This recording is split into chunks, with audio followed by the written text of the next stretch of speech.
Hello and welcome to a special interview for The Wire. Was the trip to Kashmir by European parliamentarians an inspired gambit that could change the discourse in the European Union and the European Parliament in particular? Or was it a foolish risk that's left many Indians with egg on their face? That's the key issue I shall discuss today with India's former High Commissioner to Pakistan, Sharat Sabharwal. Mr. Sabharwal, I want later to discuss with you specific detailed concerns and aspects of this visit. But first, let me ask you for your overall impression. Do you believe this was an inspired gambit that could change the nature of discourse in the European Union? Or is it a foolish risk that's left many people in India with egg on their face? Well, Karan, it seems to me that it was a lobbying exercise by the government to cultivate the invited members of European Parliament who seem to be favorably disposed towards us. Because if you see, there are some press reports that indicate that they spoke in our favor during the debate in the European Parliament after the changes introduced in Kashmir. So the idea seems to have been to encourage them to continue with their support and bring some more into that fold to blunt the edge of criticism that we have been facing in European countries in the European Parliament. The manner in which the MEPs were chosen, I don't think it could have achieved its aim anyway. But the exercise also became contentious for various other reasons. Now, let me add here that lobbying by governments per se is neither unknown nor necessarily bad, because governments all over the world resort to lobbying to put across their point of view and cultivate people who can speak for them or support their positions. So in that sense, there was nothing wrong with the government undertaking such an exercise. But for various reasons and the manner in which the MEPs were selected, they represented one segment of the political spectrum. I don't think it could have served its purpose, and it became contentious for some other reasons. Let's go into those reasons that made it contentious and the reasons why you think the visit may not serve its purpose. And I'll go through many concerns one by one, and let's start with the character of the MPs, which in a sense you alluded to. Now, this was a private visit, it wasn't an official EU visit. Secondly, the MPs came from parties like France's National Rally, Germany's AFD, UK's Brexit, Italy's Forza Italia, and Poland's Law and Justice Party. And these are right-wing parties who are best known for their anti-immigrant stand, which in effect means an anti-Muslim stand. And equally importantly, these parties do not represent the political mainstream in their country. So, what's your opinion of these 23 MPs?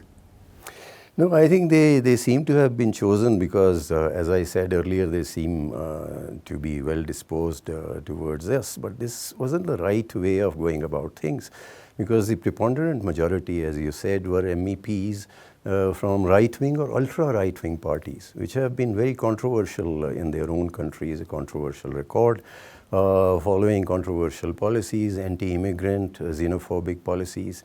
Now, it is true that some of them have gained an influence in the recent years in their own countries, but they still remain controversial and opposed by a large number of people within those countries.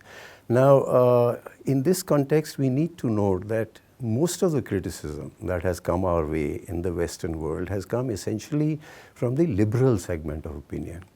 Therefore, any good chit given by these MEPs of right-wing, ultra-right-wing parties is not going to blunt the edge of that criticism. It might even put the liberals off more. It might even sharpen it by creating suspicions of what is going on.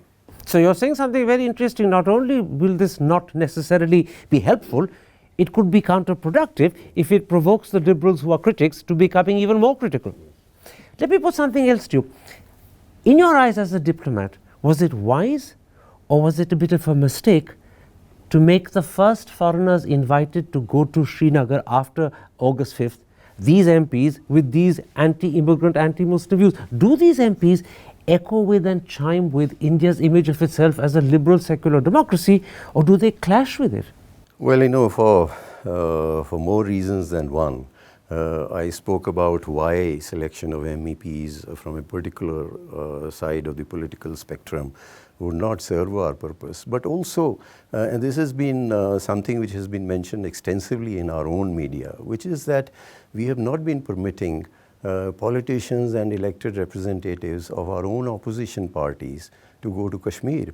Now, some of them were turned away from the airport. Those who have managed to go, Ghulam Nabi Azad or Sitaram Yechuri, they have done as per permission granted by the Supreme Court.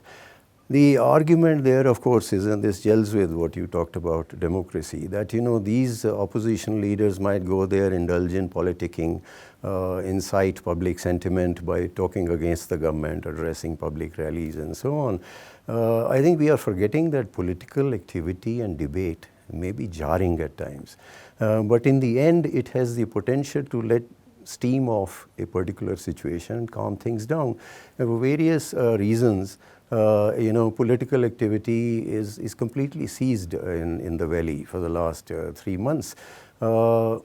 In that backdrop, to get this group of right-wing, ultra-right-wing MEPs to go to Kashmir as the first foreign group, you know, of elected people in their own countries, is very bad optics and was bound to invite criticism. You're saying it will be bad optics abroad? No, And even at home, even at home. Beyond the optics, let me put this to you. These MPs come from parties who are best known for their anti-immigrant, which I said is an anti-Muslim stand. Now, you're sending them to Kashmir, which is a Muslim majority state. And you're also giving a message to India's Muslims, who are 14.5% of your population, that the people that you've chosen as the first are people who've made their mark politically by being anti-Muslim. Isn't that a strange thing for a secular country to do? Yeah, I think that that image also would not serve the purpose that we had in mind. Because neither in Kashmir nor nationally. Nor nationally, no, not really. Let me put one other point to you. One of the MPs who was invited was Chris Davis of Britain's Liberal Democratic Party, and he's made it known that he set a condition to accept, and he wanted to be free to meet people without military or police scrutiny around him. As he put it, and I'm going to quote, "I am not prepared to take part in a PR stunt for the Modi government and pretend that all is well." When this condition was made known to the organizers, they immediately disinvited him. Does that suggest to you that the other MEPs who did accept and did go were willing to take part in what is likely to be deemed a PR stunt? Well, you know, let me put it this way. This takes me to another reason why this visit became contentious, because it was quite clear that the visit was conducted and closely monitored. And then, of course, added to that was the embarrassment caused by not only this MP, but I think one more MP of the Liberal Democrat Party, who also said that they were approached to join this group. And when they asked for unfettered access to people in the valley when they reached there, they were excluded. They were told that Griffin. I don't recall the name, but there were two of them, besides the individual you mentioned. And now, all this again impacts the credibility of any clean sheet that we may get from the MEPs who came here.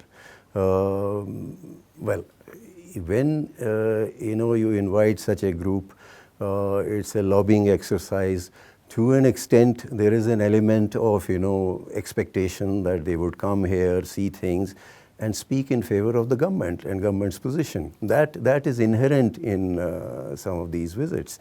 But I think for various reasons that we have just covered, it became a contentious visit. And if one of the MPs who was invited but in the end not taken is publicly saying this is looking like and becoming a PR stunt, then that itself puts a label on the visit in a color and puts others off. Well, I won't, you know, choose or use any particular words that he may have used, but all that I would say is that, you know, I have worked in the government, that these kind of exercises are undertaken from time to time. These are lobbying exercises, and there is an element of expectation that whoever comes here would eventually carry positive impressions and But speak it needs for you. to be done subtly and It delicately. needs to be done in a more subtle manner. You know, probably they could have chosen, you know, people from a broader political spectrum, and add to that maybe opening at home, so that our own people can also You're giving go. me the impression that this is perhaps ineptly handled or handedly handled. It could have been handled better. It could have been handled better, yes. Let's come to the organizers.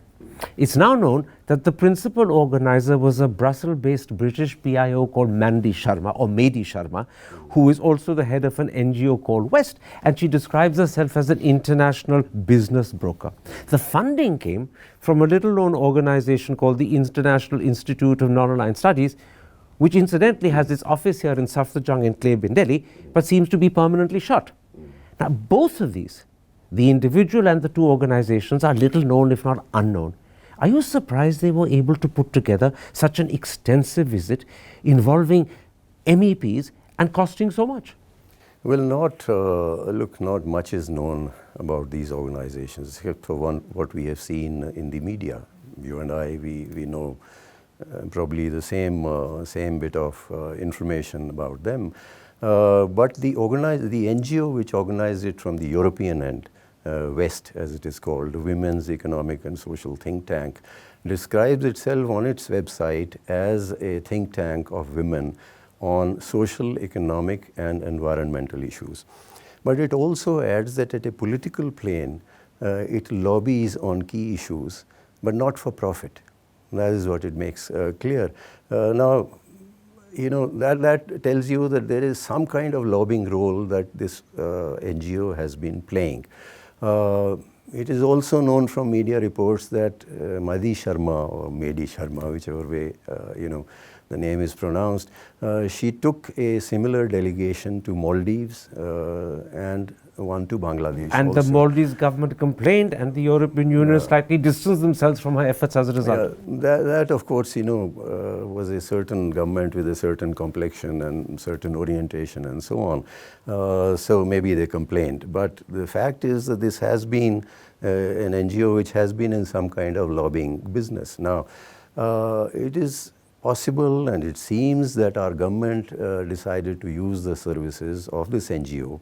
And they, from today's reports in the media, I find that they have been in touch with this NGO, the Indian NGO, International several times. Institute of Non-Aligned Studies, etc., etc. They have been in touch in the past also. So it seems that the government decided to use their services to organize this visit. So these NGOs were in a sense a front for the government. No, let me first. So they decided to use the services of this particular NGO and the NGO in India to invite the MEPs, because some of them may have found it difficult to accept an invitation from the government. And let me add here what I said earlier. It is not uncommon for the governments the world over to use NGOs for lobbying work and for organizing such visits and so on. Just to talk about these NGOs, whatever people are saying about them. This is one part of thing. The other thing is that the criticism is largely that not much is known about these NGOs. Their funding and where they get the resources from. Their antecedents, their funding, nature of their work, etc. remains nebulous. But nobody has accused them of having done anything seriously wrong in the past. With the exception of the Yameen government case in the Maldives. But as I said, that government had a certain orientation, so that may have resulted in their complaint. Let me put this to you. I'm going to quote to you what Madi Sharma in her letter of invitation wrote to the European MPs. She says, I am organizing a prestigious VIP meeting with the Prime Minister of India. He would like to meet influential decision makers from the European Union. Doesn't that suggest that she has some sort of contact, either direct or indirect, with the PM? Otherwise, how can she guarantee a meeting with the Prime Minister? And how does she know that he wants to meet people from the European Union? She can't know that unless he's either told her or someone has told her on his behalf. No, that of course is clear. Without contacts in the government and without nod from someone, she couldn't have given those assurances that she gave. One was that a meeting with the Prime Minister, and the other was that they would be taken to Kashmir. You and I, an ordinary NGO, which is not connected with the government, cannot give that. And also the claim that he wants to meet influential decision makers from the European Union. That's true. Now, that's again brings me back to the point, this is not unusual for governments to use NGOs and so on. But I think they were a little too upfront about their links in the government and so on. It could have been done in a more subtle manner. This shows that Mehdi Sharma could have been more discreet, yes. And perhaps this is because she lacks experience or lacks the necessary skill for handling this sort of thing. I don't know what is the reason for not handling it more discreetly, but all that I am saying is it could have been handled more discreetly. And better. And better, of course. Let me pursue this point about the nature of the relationship between these organizations, the NGOs, and the government that is being hinted at and suggested. This was a personal visit organized by, as you said, two relatively unknown NGOs. Yet the European parliamentarians not only met the Prime Minister, they met the Vice President, they attended a lunch hosted for them by the National Security Advisor, a dinner the same evening hosted by the Foreign Minister. When they went to Srinagar, they went to the Governor, they met the Chief Secretary, met the GOC&C 15th Corps. By the way, it's not easy for Indian MPs to meet heads of the army in Srinagar. These gentlemen and ladies from abroad met the GOC&C. Doesn't that suggest that the organizers, the NGOs who put this together, had a really close relationship with practically everyone important in Kashmir, and in a sense, therefore, and I use that phrase, were working for them, were acting on their behalf? Well, as I said earlier, from the assurances that she gave in her invitation letter, and one of them came out in public, it is clear that these NGOs or West had contacts in the government from where she had got assurances of, they are meeting with the Prime Minister, they are going to Kashmir under today's circumstances and, being able to be briefed, etc., etc. That's quite clear. Beyond that,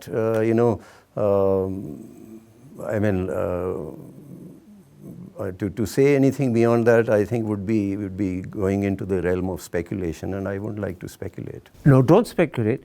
But logically speaking, doesn't it look as if these people would be acting at the government's behest or initiative? Otherwise, the PM, the Vice President, the NSA, the Foreign Minister won't be available.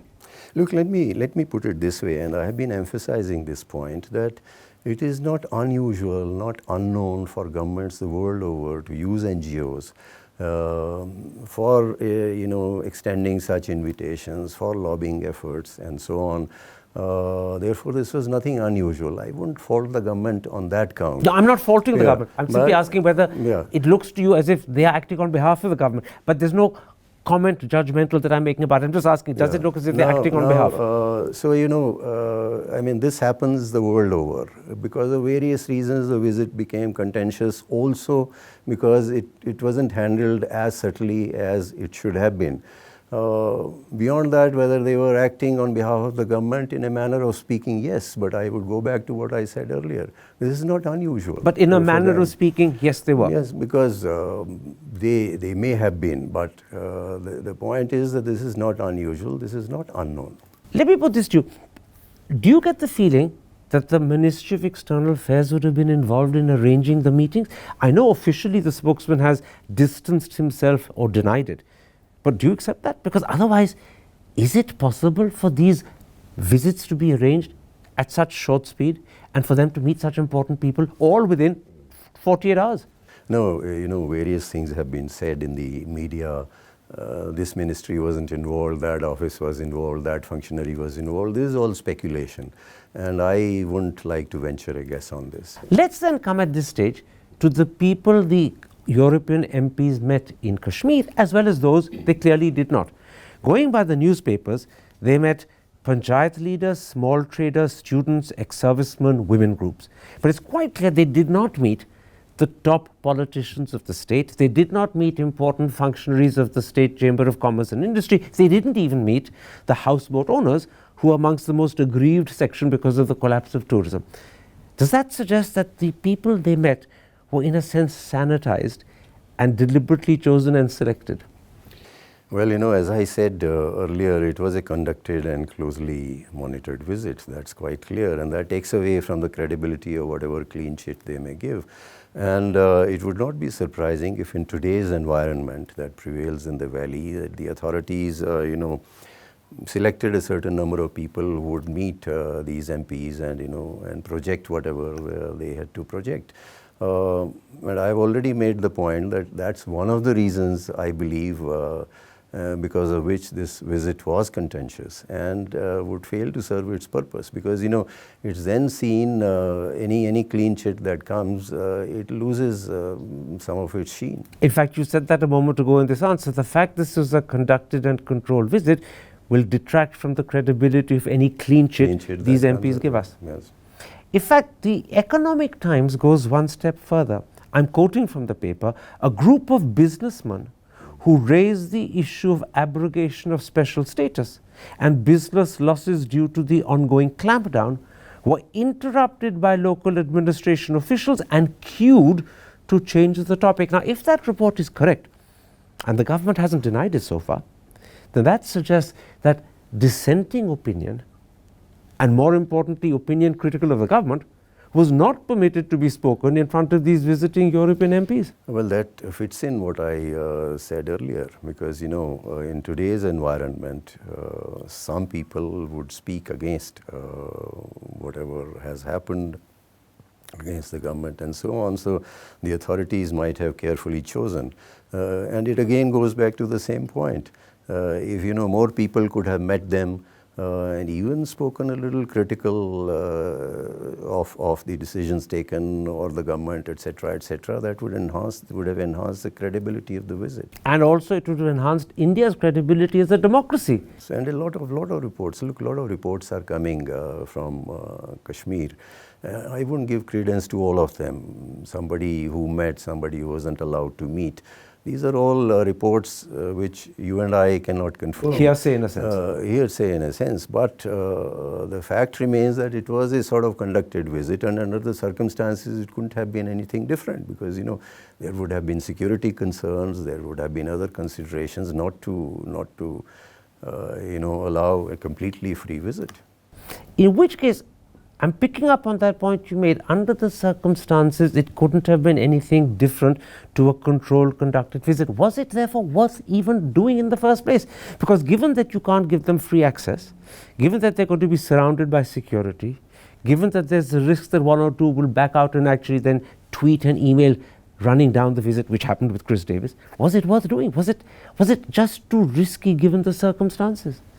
Well, doing, my own assessment is that doing it a little down the line when things opened up a little more. But not now. Political activity opened up. First of all, I have emphasized it time and again. This is nothing unusual for a government that to I understand. do. Now, whether this was the right time, if you ask for my assessment, I would say a little down the line when things had opened up a little more internal political activity was allowed. If this visit had been organized then with a wider spectrum of politicians, not just right-wingers, spectrum, not just the right-wingers, it would have been more useful and credible. I want to pick up on that point, and I'll do it like this. Literally 24 hours before the European MPs went to Kashmir, they met the NSA, who assured them that there was normalcy in Kashmir. Now, on the day they arrived, you had perhaps the worst terror attack since August the 5th. 5 laborers were killed in Kulgam. The Times of India reports, and I'm quoting the Times of India, that in Srinagar there were reports of massive stone pelting and intense clashes where security forces fired tear gas.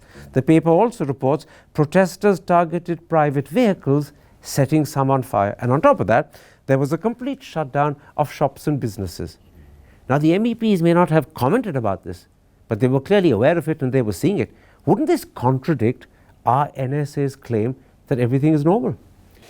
Well, it's quite evident that there is resentment in the valley against withdrawal of special status and breaking up of the state into 2 union territories. And this is not hidden from anyone nationally or internationally. So I'm not surprised that some of those things happened.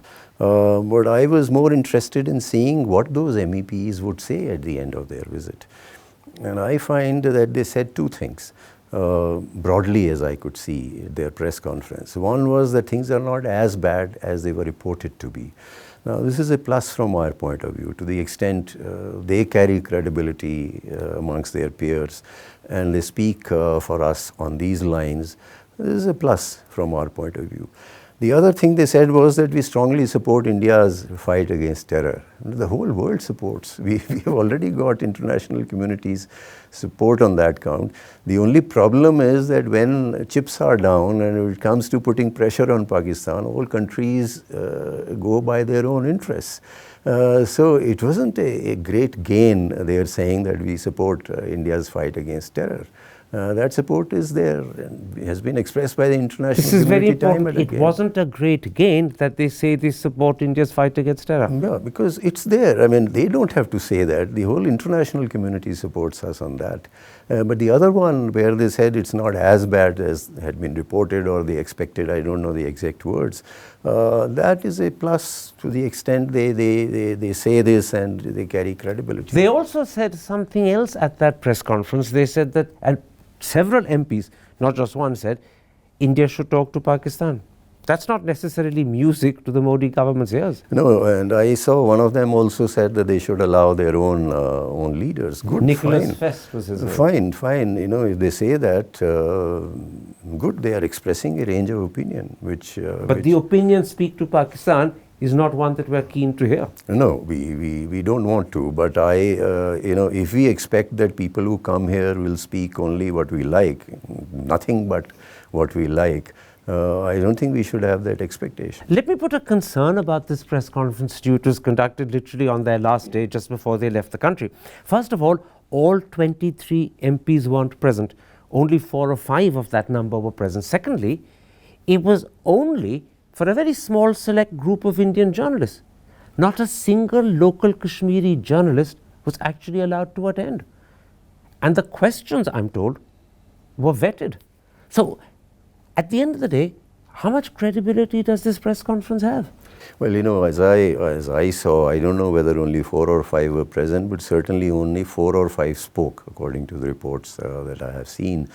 And in today's climate, maybe the authorities felt that they had to do it this way. And that takes me back to the point I was making earlier. And the question that you asked me, was it worth doing this visit at this stage? Would it not have been better if it had been done a little later, when things had opened up a little more, the media activity had become freer and, you know, more political activity was taking place internally? That would have been more useful and perhaps carried more credibility. What about the second point, that all Kashmiri journalists, local journalists, were barred?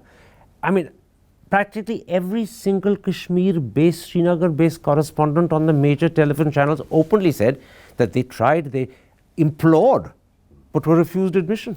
Well, if that is true, that was totally undesirable. Totally undesirable. Totally undesirable, yes.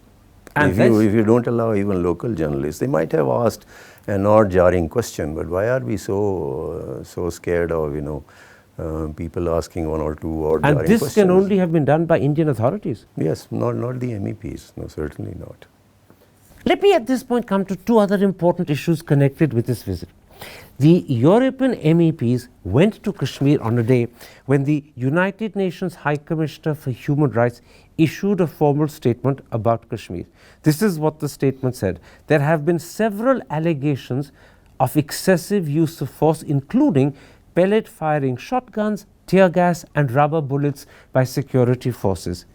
Unconfirmed reports of at least 6 civilian killings and a number of allegations of torture and ill treatment of people held in detention.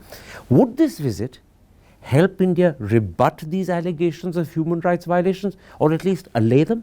Because you know and I know that human rights violations are a major issue of concern in Europe, in America, and in the Western media.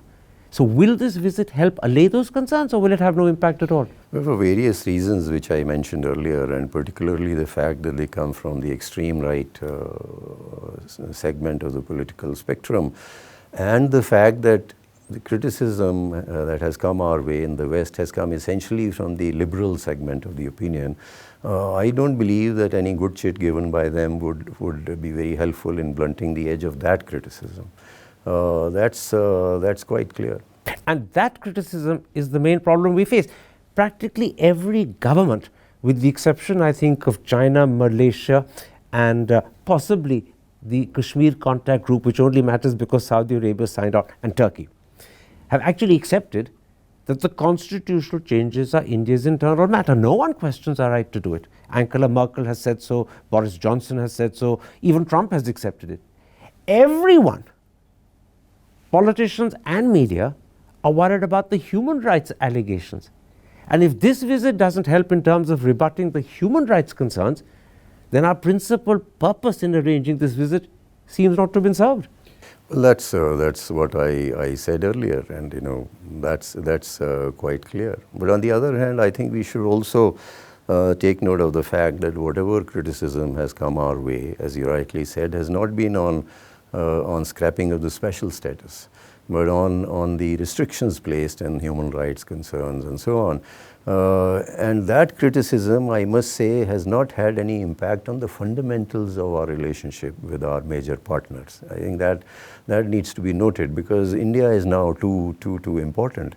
That criticism is only bothersome and troublesome for us because it hurts our democratic image, of world's largest democracy and so on. It dents our boast that we're the world's biggest democracy. Yeah. So, and I would live with that hurt so long as the moves that we have made eventually serve our national interest. I would live with that hurt, but it hasn't impacted the fundamentals of our relationship. It would not do that.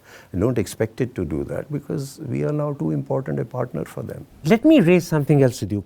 You referred 2-3 times to the fact that it would have been better if this visit had happened after Indian politicians had been permitted to go. In fact, you also pointed out it was a bit strange that foreigners were being facilitated to go, and those two MPs with a particular right-wing anti-Muslim orientation, whereas our own opposition MPs can't go. Now, this is a fact, by the way, that's known to the whole world.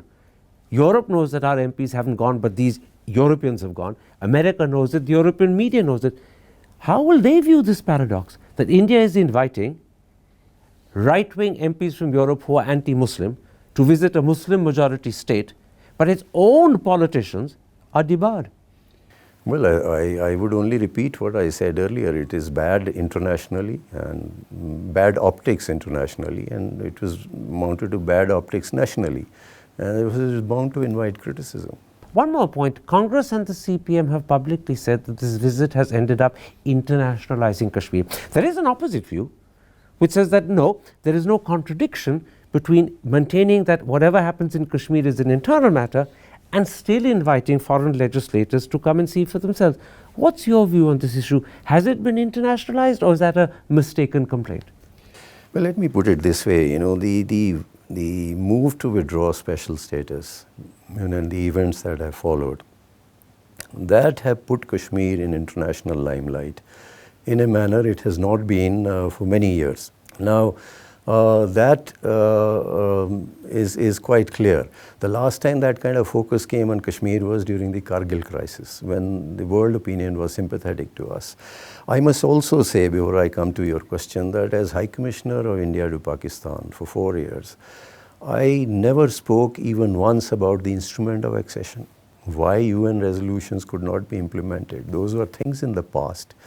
Our message was quite clear. We were moving forward. If they wished to stay in the past, they were welcome to do so. Sadly, after withdrawal of special status, there has been a great deal of focus within India on those past events. What were the circumstances leading to the instrument of accession? What were its contents? What were the events thereafter? Why UN resolutions were not implemented? What was the role of various personalities at that time? We seem to be looking backwards. And then, of course, the UN Security Council met, albeit in an informal meeting. That had happened. To your proposition that this particular visit would add to internationalization of the issue, I have a little different take. The point is that this visit was not about the status of Kashmir or about Kashmir issue within courts between India and Pakistan. It was more about the criticism coming our way on restrictions and human rights and so on. So therefore, to my mind, it was not problematic because of its potential to internationalize Kashmir, because of these. It was a response to what had already happened. It was problematic because of certain other reasons which we have already discussed. But you made in the first half of your answer a very interesting point, that the manner in which and the very fact of changing the constitutional status of Kashmir has brought Kashmir back into the limelight. It's revived debates about accession and how it happened and why it didn't happen in a way that for 20 years had been forgotten. And that does constitute adverse internationalization. Because, by the way, that debate has not just been revived in India, it also echoes in the Western press. You see, if we ourselves continue discussing those past events, then the international community will also start looking at them. Those are things in the past. Accession of Kashmir for us is final. It was final even with special status, and but now it's become an issue of debate again. And now it's been debated within India. Those past events, a great deal. And if when we continue to do India, that, the foreign press will pick it up and echo the same debate too. It invites the attention of foreigners. To and that. This is not in our interest. This is not in our interest. No. One last question. After this visit, what would be India's answer when European foreign officers say, is it now the case that the Indian government is quite happy to accept comments made about what's going on in Kashmir by our politicians? Our traditional answer was no. But now after this visit, presumably that would sound contradictory. We invited politicians in to comment. Now if they continue to do so from other parties which are not necessarily right-wing, we can hardly turn around and say this is not your business. Look, our point of view has been, and this is what the government has said, that the changes made by us are an internal matter of India. The changes made by us, the Kashmir issue within courts between India and Pakistan is a bilateral matter. These changes are an internal issue. And the fact remains that barring two countries, China and Pakistan, the others have acknowledged that. Even Turkey, Malaysia? And yes, Turkey and Malaysia. And the Kashmir Contact Group? And the Kashmir Contact Group, which is a very ritualistic statement. And of course the UN Secretary General. So long as India-Pakistan question remains registered on the UN agenda, now he has to talk of UN resolutions and so on. Not necessarily because he wishes to talk of all that, but even they mention. But by and large, the international community has accepted that this is an internal matter, and even these MEPs accepted. As far as restrictions are concerned and the related concerns on human rights, well, that is an issue which is discussed internationally, not only regarding human rights in India, but every other country. You have the Human Rights Council, you have the Universal Declaration of Human Rights, ICCPR, the International Covenant on Civil Political Rights, Economic, Social, Cultural Rights, to which we are signatories. In that sense, they get discussed, and we ourselves explain our position, not only in the Human Rights Council, but to our partners in the international community also. So I don't think this would be a concern for me. But now if European foreign officers say, you accepted one lot of MPs to come and visit, don't others have a right to comment too? How can you say, no, they don't? Well, they will ask, I'm sure, and we'll have to take a decision. I don't know what decision we would take. But it would look very contradictory. This again gels with the point which we were making earlier. Was it desirable to do it at this stage, and that too in the manner in which it was done, choosing MEPs? They were probably chosen because they were well disposed towards us. Some of them, as I said at the beginning, had spoken for us at the European Parliament. But that doesn't necessarily help. That's the key conclusion, Mr. Sabharwal. You raised that fundamental question. Was it desirable to do this visit at this stage? And that too in the manner in which you did it, particularly focusing almost entirely on right-wing MPs who have particular anti-immigrant or anti-Muslim views. That's right. A pleasure talking to you. Thank you. To receive instant updates on all videos from The Wire, click the subscribe button and hit the bell icon. Pay to support independent journalism. Click the link in the description and choose the amount you want to pay.